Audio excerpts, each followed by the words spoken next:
नमस्कार दर्शकों, जेके प्राइम में आपका स्वागत है और मैं हूं विनोद कुमार। दर्शकों, डीडीसी वाइस चेयरमैन हो सदस्य हो, उनकी और सरकार के बीच में जो गतिरोध बना हुआ था आज समाप्त हो गया। उपराज्यपाल मनोज कुमार सिन्हा ने 12 सदस्यों को बुलाया था, जिसमें वाइस चेयरमैन भी थे, चेयरमैन भी थे, सदस्य भी थे। 12 के 12 सदस्य उपराज्यपाल से मिले और उपराज्यपाल मनोज कुमार सिन्हा अपने प्रशासनिक अमले के साथ वहां पर मौजूद थे।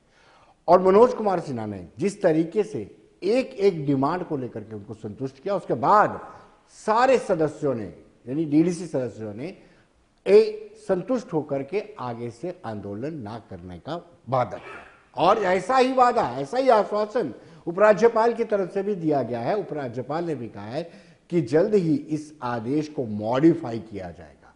हालांकि इनकी डिमांड थी कि इस आदेश को क्वैश किया जाए, खत्म किया जाए और उसके बाद नया आदेश जारी किया है, जिस आदेश के मुताबिक कैबिनेट का दर्जा जो है चेयरमैन को होना चाहिए, वाइस चेयरमैन का दर्जा जो है एमओएस का होना चाहिए और जो मेंबर्स हैं, मेंबर्स का दर्जा विधायक जैसा होना चाहिए। हालांकि ऐसा कुछ आश्वासन तो दिया गया है, लेकिन कुछ ब्लैक एंड व्हाइट में नहीं है, लेकिन फिर भी संतुष्ट है।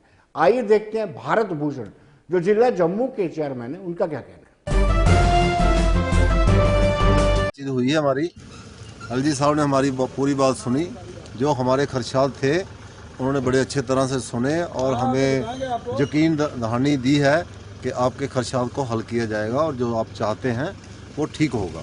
उनकी भी मंशा जो हम कहना चाहते थे, उनकी भी मंशा, उन्होंने कहा कि मेरी भी मंशा यह है कि पंचायती राज जो इंस्टीट्यूशन है वो बहुत मजबूत हो और जम्मू कश्मीर से जो पंचायती राज निकले वो एक मॉडल बने।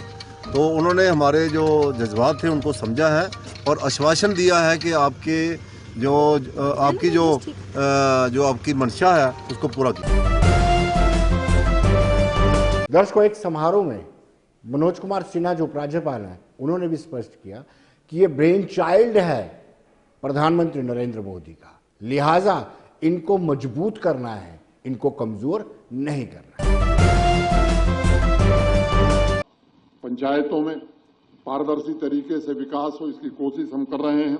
अभी जिला पंचायत डीडीसी के अध्यक्ष महोदय ने कहा, यह मंच नहीं है कि मैं उस पर चर्चा करूं, लेकिन मैं एक बात जरूर कहना चाहता हूं कि हम सब ने ईमानदारी से कोशिश, एक नई व्यवस्था है और हम आश्वस्त करना चाहते हैं, ये हमारा बच्चा है डीडीसी, हमारा माने देश के प्रधानमंत्री, देश की सरकार और हमारे प्रशासन का, और ये मजबूत हो, ये फले फूले और विकास में सबसे ज्यादा इसका योगदान हो, इसके लिए कोई कदम हम पीछे नहीं रखने वाले। दर्शकों, अब हम बात करेंगे सराफ सिंह नाग की, जो चेयरमैन है रियासी के। उनसे हमने बातचीत की, आइए देखते हैं उनका क्या कहना है, क्योंकि वो भी मीटिंग में मौजूद थे। आइए देखते हैं। दर्शकों, जैसे कि हम सब जानते हैं, डीडीसी सदस्यों, चेयरमैन हो, वाइस चेयरमैन हो और सरकार के बीच में जो गतिरोध बना हुआ था आज समाप्त हो गया। हालांकि खाली आश्वासन नहीं मिला है, लेकिन उपराज्यपाल मनोज कुमार सिन्हा ने इस तरीके से आश्वस्त किया है कि वो सारे सेटिस्फाई है कि आने वाले दिनों में जो राइट्स मांग रहे थे वो राइट्स कंप्लीट उनको मिल जाएंगे। और बड़ी बात यह है कि आज ऐसे एटमॉस्फेयर में, ऐसे वातावरण में उनकी बातचीत हुई है। यहाँ से करीब 12 सदस्य गए हुए थे और उपराज्यपाल के साथ उनके प्रशासनिक अमले के आला अधिकारी भी मौजूद थे। सराफ सिंह नाग जो रियासी के चेयरमैन है, वो हमारे साथ इस वक्त जुड़ चुके हैं, उनसे विस्तार से जानना चाहेंगे। आपका स्वागत है। धन्यवाद जी। आज सराफ सिंह जी, सबसे पहले मैं ये जानना चाहूँगा कि मीटिंग का लब्बो लभाव क्या था? क्या वाकई में आप संतुष्ट हैं कि कहीं खाली आश्वासन तो नहीं मिला है? इस इलेक्शन, इस थर्ड ईयर के गठन से जो हमारे पीआरआईज हैं वो ये उनमें एक उम्मीद जगी थी कि ये जो गठन हुआ है पहली बार, इससे हमारे जो ग्रामीण क्षेत्रों की आवाम की जो मसाइल हैं उनका अजाला होगा और मसलों का हल होगा। और इसके हवाले से आप देखिए कि पहली बार जम्मू कश्मीर में बड़े एक अंतराल के बाद आवाम जो है कश्मीर की भी कितने एक संख्या में आकर के उन्होंने मतदान किया है। और एक अपेक्षा थी सरकार की तरफ से, जम्मू कश्मीर की एडमिनिस्ट्रेशन की तरफ से, कि इन संस्थानों को मजबूत करने के दिशा में जो प्रोटोकॉल और जो पावर्स होंगी वो उसको लेकर के एक बहुत बड़ी उम्मीद थी हम सब में लेकिन जब इसका ऑर्डर निकलता है, वारंट ऑफ प्रेसिडेंस जब निकलता है, तो उसमें देखा गया कि हमारी उम्मीदों के मुताबिक ये चीज़ें नहीं थी। तो थोड़ा सा गतिरोध जो हमारा 1-2 दिन रहा, जिसके चलते हमें एलजी महोदय की तरफ से एक इन्विटेशन आया जी। और उस इन्विटेशन के अंतर्गत आज हम अपने एलजी महोदय मनोज सिन्हा जी से मिले हैं। वहाँ पे चीफ सेक्रेटरी जम्मू कश्मीर भी थे और हमारी आरडीडी की कमिश्नर सेक्रेटरी शीतल नंदा जी भी मौजूद थी इस मीटिंग में। तो 12 जो हम चुनिंदा जम्मू कश्मीर के चेयरपर्सन्स भी थे, उसमें 22 चेयरपर्सन्स भी थे और मेंबर्स भी थे।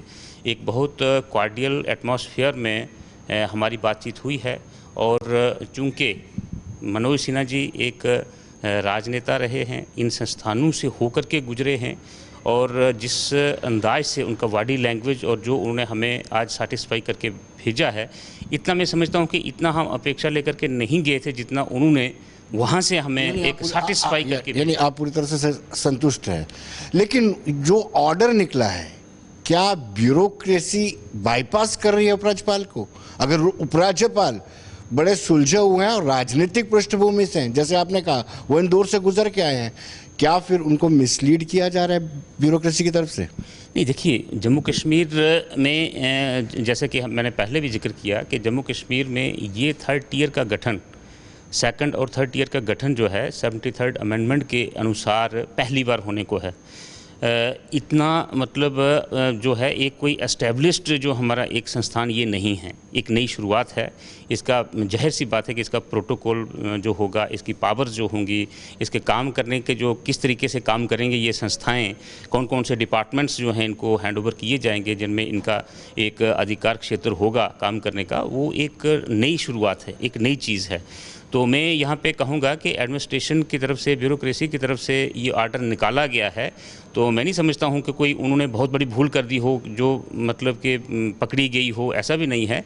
लेकिन हाँ, एक पूरे देश के बाकी राज्यों के जो मॉडल्स थे इन संस्थानों के, उनकी स्टडी की जा रही थी, एक एनालिसिस की जा रही थी और उस आंकलन में जम्मू कश्मीर के इन संस्थानों को फिट करना था। तो वहाँ पे हो सकता है कहीं किसी लेवल पे अपेक्षा और जो उसका डिस्पोजल है उसमें कहीं गैप रहा हो। आपकी डिमांड ये थी कि जब तक इस आदेश को वापस नहीं लिया जाता तब तक, मैं नहीं कहूँगा कि आंदोलन जारी रहेगा, मैं ये कहूँगा कि गतिरोध बरकरार रहेगा। क्या आज आदेश वापस हुआ? देखिए, सिन्हा साहब ने जो हमें आश्वासन दिया है, और मैं समझता हूँ कि हमारे लोकतंत्र में आश्वासन का एक बहुत महत्वपूर्ण स्थान होता है, एक रीड्राफ्ट के लिए उन्होंने बोल दिया है। जो हाईएस्ट हमारी एक एडमिनिस्ट्रेटिव चेयर है, वर्दी चीफ सेक्रेटरी वहाँ पे बैठे हुए थे, उन्होंने आदेश दे दिया हुआ है रीड्राफ्ट करने का।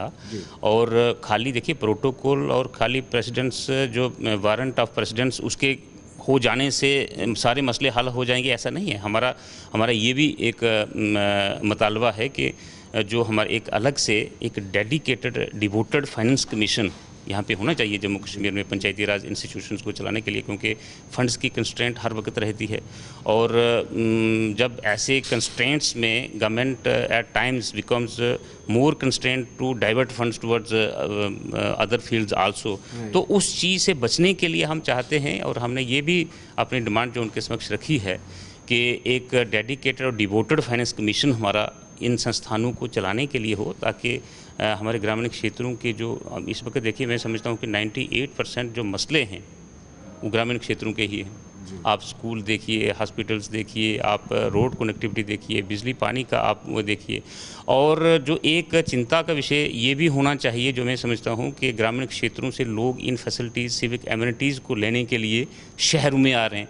शहरों का जो जितने भी सिविक एमिनिटीज़ हैं उस पर एक ओवर प्रेशर है और वहाँ पे जो पानी, बिजली, ये सारी चीज़ें जो हैं उनको नहीं उपलब्ध हो रही हैं। तो ये एक माइग्रेशन जो गांव से शहरों की तरफ है वो भी रुक जाएगी। तो इसलिए भी हमारा ये इस संदर्भ में भी जब इस तरह से संगीन आरोप लगते हैं कि ये लोग अपने मानदेय के लिए स्ट्रगल कर रहे हैं, ये जनता की भलाई के लिए, जिन्होंने इनको चुन के लाया है उनकी भलाई के लिए नहीं, ये अपने स्वार्थ के लिए और वो भारतीय जनता पार्टी के लोग हैं। आज पंचायत कॉन्फ्रेंस के चेयरमैन अनिल शर्मा जो भारतीय जनता पार्टी के सदस्य हैं, उन्होंने साफ साफ प्रेस कॉन्फ्रेंस की और ये कहा कि ये लोग डीडीसी के चेयरमैन हो, वाइस चेयरमैन हो, मेंबर्स हो, ये सब के सब अपने निजी स्वार्थ के लिए स्ट्रगल कर रहे हैं। नहीं, देखिए, जो मानदेय की आपने बात की है, मैं पिछले 2-3 दिनों से सभी जो जम्मू कश्मीर के जितने भी मेंबर्स हैं जिनके साथ मेरी बात हुई है, उन्होंने किसी ने ऑनरेरियम के लिए लड़ना है, उसी के लिए मर मिटना है, ऐसा किसी ने मेरे समक्ष नहीं कहा है। दूसरी बात ये है कि जो ऑनरेरियम है और जो ये सैलरीज़ की बात की जा रही है कि कम है ज़्यादा है, उससे ख़ास करके मुझे और जितने उनके साथ मेरी बात हुई है, किसी के ने नहीं कहा। मुझे जानते हैं कि मैं प्रशासनिक सेवा से एक सैलरी और इतने एक एस्टेब्लिश्ड कैरियर, एक अश्योर्ड कैरियर छोड़ करके आया हूं, तो मैं सैलरी के पीछे तो नहीं हूं। आप चाहते हैं कि जो चेयरमैन है उसको कैबिनेट रैंक का दर्जा दिया जाए, क्योंकि वो तो होगी नहीं, सिर्फ दर्जा दिया जाएगा, और जो वाइस चेयरमैन है उसको एमओएस का दर्जा दिया जाए और जो सदस्य है उसको विधायक एमएलए का दर्जा दिया। यानी आप चाहते हैं कि कमिश्नर सेक्रेटरी तक को आप तलब कर सकें। नहीं, देखिए, इसमें कमिश्नर सेक्रेटरी और एडमिनिस्ट्रेटिव जितनी भी मशीनरी है उनका भी, और जो हमारे पंचायती राज इंस्टीट्यूशंस हैं इनका भी मकसद, हमारा एंड अचीवमेंट, एंड जो ऑब्जेक्टिव है वो ये है कि आवाम को हमने उनकी मुश्किलातों से बाहर निकालना है। तो मैं नहीं समझता हूँ कि किसी को, मेरे पास कैबिनेट का प्रोटोकॉल होगा तो मैं शान से या बड़े ठाट से कमिश्नर सेक्रेटरी को बुला लूँगा तो उससे मसले हल हो जाएंगे। ठाट और शान और ऐसा एक डिक्टम जो है उससे नहीं काम चलते हैं। लेकिन ये ज़रूर है कि इन संस्थानों को जब तक आप दांत नहीं देंगे तो मैं नहीं समझता हूँ कि ये संस्थानों का गठन जो है इतना कोई लाभदायक होगा। और इसके हवाले से अगर हमें आश्वासन जो है आज बहुत अच्छा और बड़े अच्छे कॉर्डियल एटमॉस्फेयर में माननीय उपराज्यपाल ने हमें वहाँ पे संबोधित किया है, उन्होंने पूरा हमें आश्वस्त किया है कि ये इसकी रीड्राफ्टिंग जो है ये शुरू हो जाएगी। इसमें थोड़ा सा समय ज़रूर लगेगा लेकिन चीज़ें बहुत अच्छी होंगी। इस आश्वासन के साथ में अपने भारतीय जनता पार्टी सेंटर की जो सरकार है उनका भी धन्यवाद करता हूं। इसमें माननीय हमारे प्रदेश अध्यक्ष रविंद्र रैना जी ने बहुत अच्छा रोल जो है यहाँ इसमें निभाया है। उन्होंने हमारे ऑनरेबल होम मिनिस्टर जी से भी बात करी है, सिन्हा साहब से भी बात करी है, उसके उपरांत ही ये हमें आज जो है यहाँ पे मिलने का जो मौका मिला है। तो हम इसी अपेक्षा के साथ वहाँ से आए हैं उनसे कि हमारी जितने भी मुतालबात हैं वो जल्द से जल्द। सराफ सिंह जी, आपको क्या लगता है कि जो आदेश निकाला गया है वो राजनीतिक हस्तक्षेप है या ब्यूरोक्रेटिक? नहीं, मैं फिर यही कहूँगा कि देखिए, जो हमारी जम्मू कश्मीर की जो ब्यूरोक्रेसी है वो भी बड़ी प्रोएक्टिव और सेंसिटिव है। मैं ऐसा मानता हूँ, बड़े सीनियर लोग हैं हमारी ब्यूरोक्रेसी में और हमें गर्व भी है कि ऐसे bureaucrats for the first time in the history of Jammu Kashmir administration देश के कोनों कोनों से चुन के हमारे लिए यहाँ पे लाए हैं। तो हो सकता है कि किसी लेवल पे एक कोई मॉडल को छांटते हुए कोई ऐसा मॉडल उनके ध्यान में आया हो कि इस ढंग से किया जाए, लेकिन जो कि हमें जितने भी हमारे ये थर्ड टियर था उनको नामंजूर हुआ। और जब उनके समक्ष बात रखी तो उन्होंने सुना भी है, उन्होंने माना है कि हम इसको रीड्राफ्ट करके दोबारा जो है अच्छे एक पायदान पर इस PRIs को रखेंगे। तो मैं नहीं समझता हूँ कोई किसी की कोई जानबूझ के शरारत हो या भूल हो या कोई लेट डाउन करने के लिए किसी ने किया हो, ऐसा मैं नहीं मानता। यानी ऐसी कोई इंटेंशन नहीं है। लेकिन क्या आपने उपराज्यपाल से BDC को मंजूर करने की भी बात की? क्योंकि उनका भी मुद्दा मुझे लगता है आपको उठाना चाहिए। नहीं, देखिए, BDC हमारा सेकंड टियर है, जो फर्स्ट टियर है। हमने तो फर्स्ट टियर की भी बात करी है, पंच और सरपंच की भी बात करी है, हमने ब्लॉक डेवलपमेंट काउंसिल की भी बात करी है और अपनी तो हम कर ही रहे हैं। और जिस ढंग से हमने उनके महामहिम उपराज्यपाल जी के तेवर देखे हैं, तो उन्होंने तो यहाँ तक कह दिया कि ये माननीय नरेंद्र मोदी जी का ब्रेन चाइल्ड है, जिसकी परवरिश और जिसकी नशोनुमा करना ये हमारा दायित्व है और इसको हम करके दिखाएंगे। तो मैं समझता हूँ कि हम तीनों जो हमारे टियर्स हैं, फर्स्ट, सेकंड और थर्ड, जब तक कि तीनों सशक्त नहीं होंगे तो थर्ड वाला, हमारे वाला तो कमज़ोर रह जाएगा। तो इसलिए हमने सबकी बात करी है और पूरे तीनों टियर अगर मजबूत होंगे तो फिर ही हमारे जो पंचायती राज इंस्टीट्यूशंस हैं जम्मू कश्मीर में वो सशक्त होंगे, वो मजबूत होंगे और लोगों को इंसाफ मिल पाएगा। सराफ सिंह जी, आप हमारे कार्यक्रम में आपका बहुत बहुत शुक्रिया और उम्मीद करते हैं कि गतिरोध समाप्त हो गया है और समाप्त ही रहे और सरकार भी जो आप चाहते हैं कि जो प्रोटोकॉल मिले वही दे। धन्यवाद। धन्यवाद। दर्शकों, इससे पहले मैं आपको बताते चलूं कि पंचायत कॉन्फ्रेंस से सुबह प्रेस कॉन्फ्रेंस की हुई और प्रेस कॉन्फ्रेंस में उन्होंने कहा कि ये लोग मानदेय की बात कर रहे हैं, इनको पब्लिक से कोई लेना देना नहीं है। पब्लिक की ग्रीवेंसेस से, पब्लिक की समस्याओं से कोई दूर दूर तक सरोकार नहीं है। ये सिर्फ सेल्फ इंटरेस्ट की बात करते हैं। और दिलचस्प बात सुनिए, ये वो सदस्य हैं पंचायत कॉन्फ्रेंस के जो चेयरमैन है अनिल शर्मा, जो ताल्लुक रखते हैं भारतीय जनता पार्टी से। आइए देखते हैं।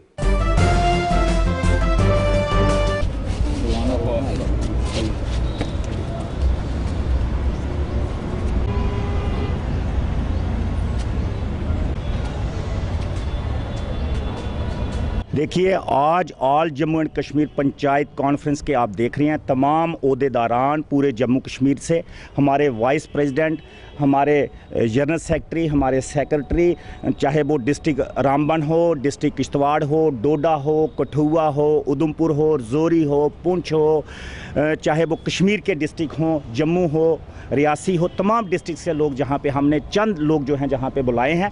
मकसद सिर्फ ये है कि जो डीडीसी काउंसलर ने जो 9 तारीख को 10 तारीख को जब इनका ट्रेनिंग सेशन जो 2 दिन का था, वहाँ पे इनको इकट्ठे होकर ट्रेनिंग लेनी थी, लेकिन उससे पहले ही वो लोग हमारे रिस्पेक्टिव जो डीडीसी काउंसलर हैं वो वहाँ पे हड़ताल पे बैठ गए, नारेबाजी शुरू कर दी, अपने प्रोटोकॉल की बात करना शुरू कर दी, अपने ऑनरेरियम की बात करना शुरू कर दी। आज उनकी मुलाकात लेफ्टिनेंट गवर्नर साहब से शाम को है। मैं सिर्फ ये कहना चाहता हूँ कि all Jammu and Kashmir panchayat conference हम तमाम साथियों ने जम्मू कश्मीर के अंदर जो है 3 टायर सिस्टम को कायम करने के लिए, जहां पे 73rd इंप्लीमेंट हो जम्मू कश्मीर के अंदर विद ऑल प्रोविज़न, उसके लिए हम लोगों ने 11 सालों से बहुत बड़ी जदोजहद की है। और देखिए, ये हमारी जो डीडीसी की ट्रेनिंग प्रोग्राम था 9 और 10 तारीख को, इसमें हमारे जो डीडीसी काउंसलर हैं बदकिस्मती से उन्होंने अपने प्रोटोकॉल और ऑनरेरियम की बात की है। तो मैं आपके चैनल के माध्यम से ये कहूँगा कि हम लोगों की सेवा के लिए, आवाम की सेवा करने के लिए आए हैं। हम चाहते हैं कि पंचायतों को, हमारे बीडीसी को, डीडीसी को एम्पावर किया जाए ताकि हम लोगों की सेवा कर सकें। जी, हम एलजी साहब से ये रिक्वेस्ट करेंगे हमारी पूरी एसोसिएशन की तरफ से कि आप अगर इन ये कहते हैं कि हमारा मानदेय बढ़ाया जाए, हमारा प्रोटोकॉल बढ़ाया जाए, इसके लिए हम लोग नहीं बनने हैं।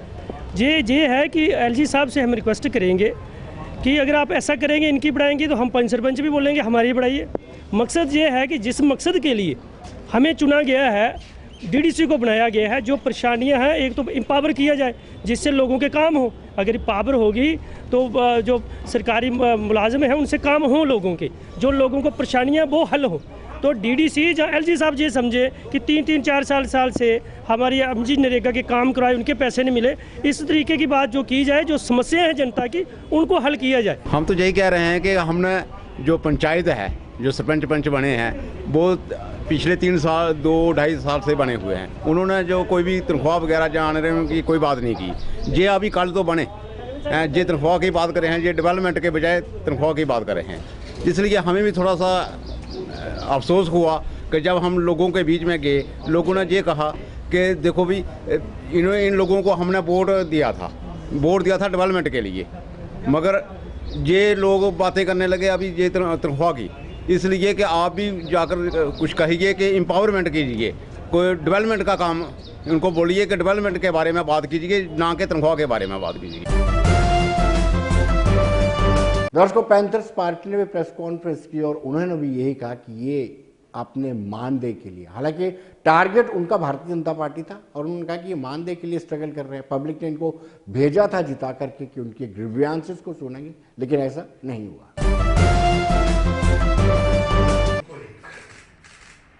बीजेपी का असली चेहरा लोगों के सामने आज निकला, इसी किस्म का जो है बातें करते थे।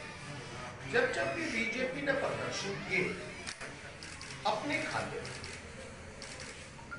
लेकिन ऐसा लगता है आपके ये सेवा करने के लिए नहीं बल्कि मेवा खाने के लिए इलेक्शन में उतरे थे, और नुमाइंदे इलेक्शन में इसीलिए बने हैं ताकि अपना कुछ बना सके।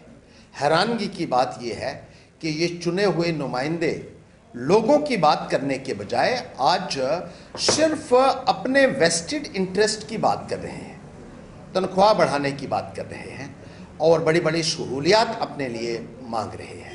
भारतीय जनता पार्टी का हमेशा से यही रहा है कि जब जब उन्होंने प्रदर्शन किया है पिछले 6 वर्षों में, वो सिर्फ अपने ज़ाती मुफाद के लिए किया है, अपनी सहूलियात के लिए किया है, अपनी प्रिविलेजेस के लिए। जो चुने हुए नुमाइंदे, हैरानगी होती है कि उनको बात गरीब की करनी चाहिए थी, इन दबे कुचले लोगों की बात करनी चाहिए थी, लेकिन वो प्रदर्शन आज कर रहे हैं कि उनका अपना वेतन बढ़े और उनको ज़्यादा सुविधाएं मिलें और उनका रुतबा ज़्यादा बढ़े। ये भारतीय जनता पार्टी की ही सरकार में और उनकी पार्टी में ही ज़्यादा देखने को मिल रहा है। दर्शकों, मेंढर में पंच सरपंच ने डिमांड की है कि जिस तरीके से डीडीसी के सदस्यों को प्रोटोकॉल निर्धारित करने को लेकर के वो संघर्ष कर रहे हैं, उनको भी प्रोटोकॉल मिलना चाहिए। 18 लोगों से सरपंच हैं। आज हमारी इस प्रेस कॉन्फ्रेंस का मकसद एक ही मकसद है कि हमारे इस पंचायत राज जो हमें यहाँ पे जिन मुद्दों पे ये इलेक्शन लड़ाया गया था 2011 में, 2018 में, वो मुद्दे आज तक जो हैं वो हमारे इस जम्मू कश्मीर में हमारे पंचायत राज को जो है वो नहीं दिए गए हैं। आज इस प्रेस कॉन्फ्रेंस का मकसद सिर्फ और सिर्फ यही है कि पंचायत राज पूरे तरीके से जम्मू कश्मीर में जो है वो लागू होना चाहिए। जिस तरीके से हिंदुस्तान की बाकी स्टेटों में पंचायत राज लागू है, उसी नौयत का, उसी पावर का, वही पावर जो है हमारी इस यूटी जम्मू कश्मीर में भी पंचायत राज को देने चाहिए। मैं मरकजी सरकार से ये गुजारिश करूंगा कि खाली इलेक्शन ही करवाना जो है वो मकसद नहीं है। इलेक्शन करवा के जो नुमाइंदगान जैसे पंच हैं, सरपंच हैं, बीडीसी हैं, डीडीसी है, जो उनका हक बनता है वो हक जो है वो सेंट्रल गवर्नमेंट को हमारे इस पंचायत राज को देना चाहिए। ये 3 टायर जो गाड़ी है जिसमें पंच सरपंच आते हैं, जिसमें बीडीसी आते हैं, जिसमें डीडीसी आते हैं, वो इलेक्शन हमारी जम्मू कश्मीर यूटी में हो चुके हैं, मुकम्मल हो चुके हैं। आज सेंट्रल गवर्नमेंट का ये या स्टेट गवर्नमेंट का ये हक बनता है कि इस पंचायत राज को पूरे तरीके से जो है नाफज करना चाहिए। दर्शकों, आज देश भर में आजादी का अमृतोत्सव शुरू हो चुका है और उपराज्यपाल ने बगुना, जो स्वर्गीय ब्रिगेडियर राजेंद्र सिंह का गांव है, पैतृक गांव है, वहां पे शुरू किया और उन्होंने कहा कि सच्ची श्रद्धांजलि देनी है तो विकास को एक नई दिशा देनी पड़ेगी। उन्होंने पारिवारिक सदस्यों का भी बड़ा आभार व्यक्त किया। बाकी दीगर लोग भी वहां पर मौजूद थे, सीएस भी मौजूद थे, वहां पर लोकल सांसद जुगल किशोर, डीसी लोकल और बाकी भी बड़े लोग, सलाहकार, एडवाइजर जो एलजी के हैं, उनके अलावा बड़े लोग वहां पर मौजूद थे। आइए देखते क्या कहा उन्होंने। मित्रों, आजादी का अमृत महोत्सव एक ऐसा अवसर है जब हमें उन स्वतंत्रता सेनानियों को भी याद करना चाहिए जिन्हें इतिहास के पन्नों में जगह नहीं मिली। ऐसे अनेक लोग हैं जिनको इतिहास के पन्नों में जगह नहीं मिली। यहीं के पंजाब सिंह को पिछले साल राष्ट्रपति जी ने बुलाया था और उन्हें सम्मानित किया था। उनकी और सैकड़ों अन्य स्वतंत्रता सेनानियों की प्रेरक कहानियां हमें नई पीढ़ी तक पहुंचानी। दर्शकों, डीजीएमओ लेवल की बातचीत के बाद चाहे एलओसी हो, आईबी हो, सरहदें शांत हैं। सरहदें लहूलुहान नहीं है और ना ही सीज फायर वायलेशन हो रही है। लेकिन इसका सीधा सीधा फायदा जो एलओसी पर पुंछ जिले में गांव है, वहां पर जो सीज फायर के कारण पुल क्षतिग्रस्त हुए थे, उन पुलों का निर्माण किया जा रहा है। एक बड़ी राहत है। जो निर्माण कार्य रुके हुए थे, वो निर्माण कार्य आहिस्ता आहिस्ता शुरू हो रहा है। हमने कुछ रोज पहले ये बताया था कि वहाँ पे स्कूल भी आज शुरू हो चुके हैं और बच्चों की तादाद भी निरंतर बढ़ती जा रही। यहाँ पर बच्चे स्कूल नहीं जाते थे सीज फायर वायलेशन के कारण, अब वहाँ पे बच्चे भी जा रहे हैं। लेकिन अब हम बताएंगे जो रुके हुए निर्माण कार्य हैं वो कैसे शुरू हो रहे हैं।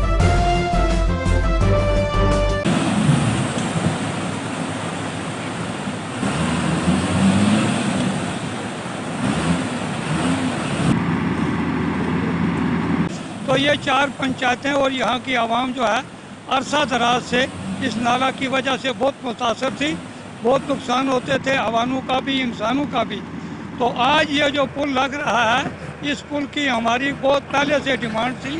पहले जो है फ्लड में पुल, वो झूला पुल बना हुआ था, उसका बेनिफिट तो लिया, वक्ती तौर पर वो बह गया।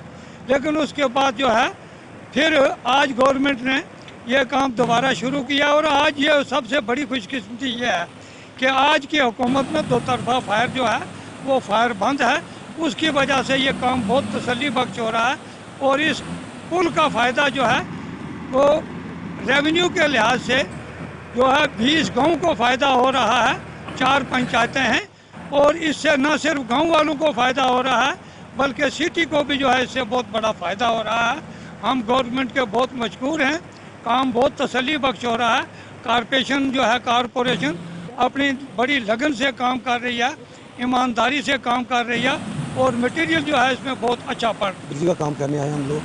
पहले हमको यहाँ बहुत काफ़ी परेशानी थी, एक आधा महीना हमारा काम बंद भी रहा था। ये काम गोलाबारी से हम बड़ी दिन को काम करते थे, रात को भी करते थे। अब दिन को भी करते हैं और रात को भी करते हैं। और ये दखवार से ढलान टू पुंछ से इसकी ये कनेक्टिविटी है। काफ़ी सारे लोग अभी खुश हैं इस ब्रिज से, ये बड़ी जल्दी। दर्शकों, अब हम बात करेंगे पीएचई के डेली वेजर्स की। तो चेन हंगर स्ट्राइक पर वो जाने वाले हैं। उन्होंने 15 मार्च तक का सरकार को अल्टीमेटम दिया है। 15 मार्च तक सरकार ने उनकी डिमांड्स को पूरा नहीं किया, रेगुलराइज करने के साथ साथ बकाया वेतन नहीं दिया, तो वो 16 से चेन हंगर स्ट्राइक पर चले जाएंगे।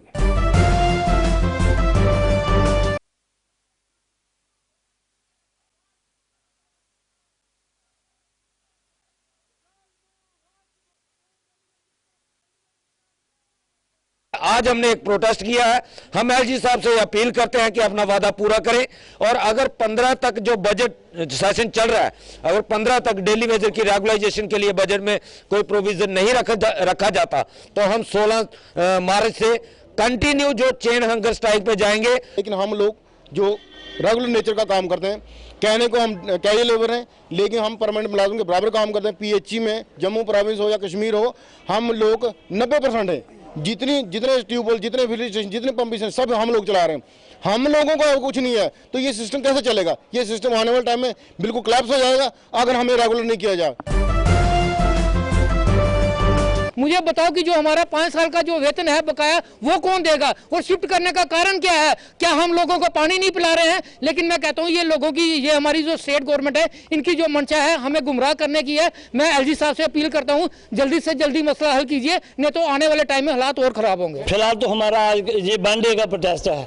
आज ही हमने इधर से अनाउंसमेंट कर दिया, अगर 15 तारीख तक हमारा बजट सेक्शन में डेली वेजर का नहीं कुछ रखा जाता तो 15 के बाद 16 को चैन हंगर स्ट्राइक पे हम इधर उतर जाएंगे। अगर ना बनी बात तो इससे आगे रोड बंद करना, पानी बंद करना, सारे ऑप्शन हमारे डेली वेजर के लिए खुले हैं। 22,000 डेली वेजर है हमारा, मगर इन्होंने हमारा किसी और भी ध्यान ना देते हुए हमारे भाई बंधु कोई सुसाइड कर रहा है, कोई किसी और वजह से मर रहा है। मगर अब हम लोगों ने बैठ के ये रणनीति बनाई है, पहले चैन हंगर स्ट्राइक होगी, उसके बाद अगर हमें रोड पानी बंद करना पड़ा हम उस पे भी उतरेंगे।